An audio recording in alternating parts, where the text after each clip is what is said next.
Hi, എല്ലാവർക്കും ഞങ്ങളുടെ പുതിയൊരു വീഡിയോയിലേക്ക് സ്വാഗതം. ഇന്നത്തെ വീഡിയോ എന്ന് പറയുന്നത് ഒരു കുഞ്ഞു വീഡിയോ ആണ്. ലൈനിങ്ങിൻ്റെ കഴുത്ത് കട്ട് ചെയ്യുന്ന വീഡിയോ ആണ് ഇന്നത്തെ വീഡിയോ.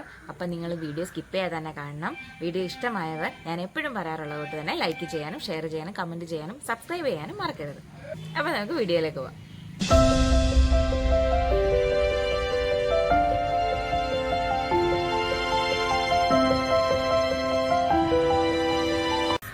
നമ്മുടെ ലൈനിങ് അപ്പോൾ നമ്മൾ കട്ട് ചെയ്ത് വെച്ചിട്ടുണ്ട്. ഇനി ഞാനിതിപ്പം ഫ്രണ്ട് കഴുത്ത് ഒരു യു ഷേപ്പിലും ബാക്ക് കഴുത്ത് ഒരു സ്ക്വയർ ഷേപ്പിലോ ഞാൻ കട്ട് ചെയ്യാൻ ഉദ്ദേശിക്കുന്നത്.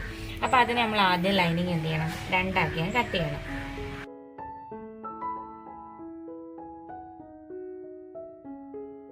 ഇത് ബാക്ക് പോർഷന് വേണ്ടിയിട്ട് ഞാനിത് മാറ്റി വെക്കുക. അത് സ്ക്വയർ കഴുത്തിൽ വെട്ടാൻ വേണ്ടിയിട്ട്. ഇതപ്പോൾ നമുക്ക് ഫ്രണ്ട് നെക്കായിട്ട് എടുക്കാനാണ്. അപ്പോൾ അത് ഞാനൊരു യു ഷേപ്പിലാണ് കട്ട് ചെയ്യാൻ ഉദ്ദേശിക്കുന്നത്.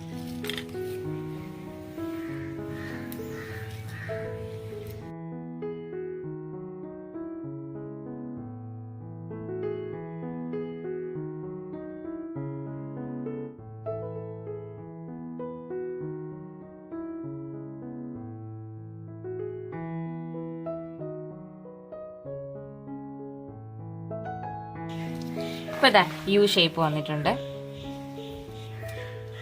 ഇനി ബാക്ക് പോർഷൻ കട്ട് ചെയ്യാം. നമ്മുടെ ലൈനിങ്ങിന്റെ മുകളിൽ, അതായത് ഫ്രണ്ടിലത്തെ ടോപ്പ് ഞാൻ ഈ ഒരു കഴുത്തിലാണ് കട്ട് ചെയ്തിരിക്കുന്നത്. അപ്പം അതായത് കയ്യുടെ അളവ് അതേ ഷേപ്പിൽ വരാൻ വേണ്ടിയിട്ടാണ് ഞാൻ കട്ട് ചെയ്തേക്കുന്ന ലൈനിങ്ങിന്റെ മുകളിൽ വെച്ചിരിക്കുന്നത്.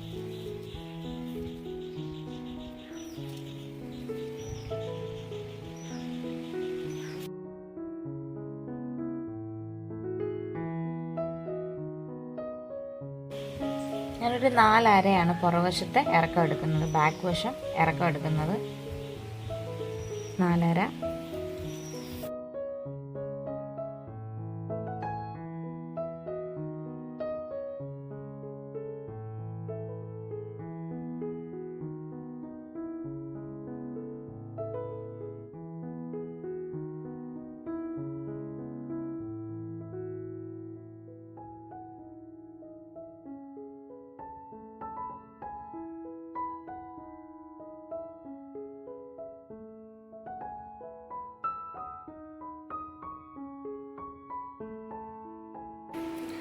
ഞാൻ ബാക്കിലത്തെ ലൈനിങ് സ്ക്വയറിൽ വെട്ടിട്ടുണ്ട്.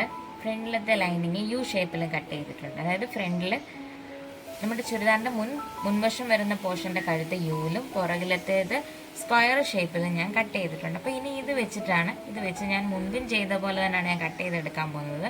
മെറ്റീരിയൽ ഞാൻ താഴെ വെക്കും, ലൈനിങ് മുകളിൽ വെക്കും. ഈ അളവിൽ തന്നെ അങ്ങ് കട്ട് ചെയ്തെടുക്കും. അതാകുമ്പോൾ എളുപ്പമുണ്ട്. അങ്ങനെ അങ്ങ് കട്ട് ചെയ്തെടുക്കുക പതിവ്.